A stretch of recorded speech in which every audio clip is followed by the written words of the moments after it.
महाराष्ट्र के भंडारा जिले के साकोली तालुका में बाघ का खौफ लगातार बढ़ता जा रहा है। बीते 15 दिनों में बाघ ने 3 लोगों पर हमला किया है, जिसमें 2 लोगों की मौत हो चुकी है, जबकि एक महिला गंभीर रूप से घायल है।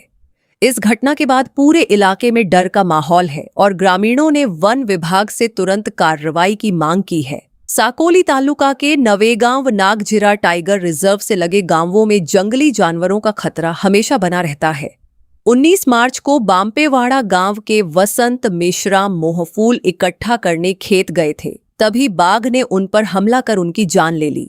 इस घटना के बाद भी ग्रामीण संभल पाते, उससे पहले 27 मार्च को उमरझरी गांव की माया सोनवने पर बाघ ने हमला कर दिया।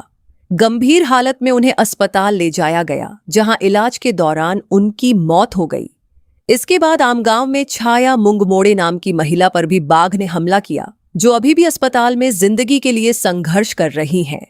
महज 5 किलोमीटर के दायरे में बसे बाम्पेवाड़ा, उमरझरी और आमगांव में लगातार हमलों से ग्रामीणों में भारी दहशत है।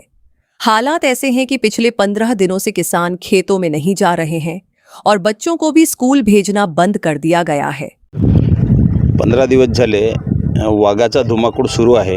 एकोडी, बाम्पेवाडा, उमरझरी, आमगाव ह्या परिसरात सर्व वाघाचा धुमाकूळ सुरू आहे आणि वाघाचा धुमाकूळ सुरू असताना आधी एका व्यक्तीला खाल्ला बाम्पेवाडा येथील वसंत मेश्रामला, त्याच्यानंतर मायाताई सोनवाने उमरझरी येथील तर तिलासुद्धा वाघाने पकडले। वाघाने पकडल्यानंतर तिचासुद्धा काल म्हणजे मृत्यू झाला आणि तिसरी जी एक बाई आहे ती मंगुलमारे म्हणून बाई आहे, मुंगमोडे बाई, तर ती नागपूरला दवाखान्यात आहे आणि ते मरणाशी झुंज देत आहे। आम्ही त्या फॉरेस्टवाल्यांना अनेकदा सांगितलं आहे की एक वाघीण सर्व एवढा फॉरेस्ट डिपार्टमेंट आहे आणि एवढा फॉरेस्ट डिपार्टमेंटला चकमा देत आहे आणि तुम्ही त्या पद्धतीनं शोध मोहीम लावा आणि लवकरात लवकर तिला पकडा। याचं कारण असं आहे, हे जे गाव आहे ते जंगलालगत आहेत आणि शेतकऱ्यांचा मका आहे, शेतकऱ्यांचा धान आहे। आज त्यांची उपजीविका ह्या सर्व शेतीवर अवलंबून आहे। आज मोहफूल वेचायला जात नाही आणि सर्व पोरांना शाळेतसुद्धा पाठवत नाही, अशी परिस्थिती निर्माण झालेली आहे। सर्व दहशतीचं वातावरण निर्माण झालेलं आहे आणि ह्या दहशतीच्या वातावरणातून यांना मुक्त करणे हा अतिशय महत्त्वाचा आहे। हे सर्व काम फॉरेस्टवाल्यांचे आहे आणि त्यांना आम्ही अल्टिमेट दिलेलं आहे। जर 8 दिवसात, मागे आम्ही रस्ता रोको केलो, त्या रस्ता रोकोत सांगितलं की 8 दिवसात तुम्ही वाघिणीला पकडले नाही तर आम्ही फार मोठं आंदोलन करणार आहोत। माझा मुलगा बाम्पेवाड्याला शाळेत जाते, त्या भीतीमुळे आम्ही पाठवत नाही मुलाला। कोणत्या वर्गात आहे मुलगा? मुलगा 2ऱ्या वर्गात आहे। किती मुलं आहेत? 2 आहेत मुलं। एक अंगणवाडीला जाते, तिथं पण मक्का वगैरे आहे, तिथंही आम्ही पाठवत नाही। बहुताल मक्का आहे, याच्यामुळे आम्ही कुठंच नाही पाठवतो। तुमच्या गावातले सगळे मुलं शाळेत जात नाही? आता माहीत नाही, पण मी नाही पाठवत आता आपल्या मुलाला। वाघाचे धुमाकूळ सर जवळपास आता 15 दिवस झाले आहे आणि 16वा दिवस। आणि इकडे आमच्या शेतामध्ये जे महिला मिरची तोडत होती, त्या 28 तारखेची घटना आहे। तिला स्वतः 1 किलोमीटर स्वतः खांद्यावर घेऊन त्या बाईला घेऊन आलेला आहोत इथं आणि इथूनच आरोग्य केंद्र साकोलीला घेऊन गेला सर आम्ही 28 तारखेला। काय दहशत आहे आता तुम्ही? दहशत एवढी आहे सर की वावरामध्ये जसं आता आमची मक्याची शेती आहे, धानाची शेती आहे, दिवसासुद्धा सर आम्ही म्हणजे शेतावर आपलं पाणी वगैरे लावण्यासाठी जाऊ नाही शकत, एवढी दहशत आहे। कारण ते कोणत्या मार्गानं हल्ला करेल याचं काही सांगता येत नाही सर, एवढं वातावरण असं दहशतीमध्ये आहे। ग्रामीणों का आरोप है कि बार बार शिकायत करने के बावजूद वन विभाग की ओर से पहले कोई ठोस कदम नहीं उठाया गया। हालांकि अब विभाग ने बाघ को पकड़ने के लिए बड़े स्तर पर ऑपरेशन शुरू किया है।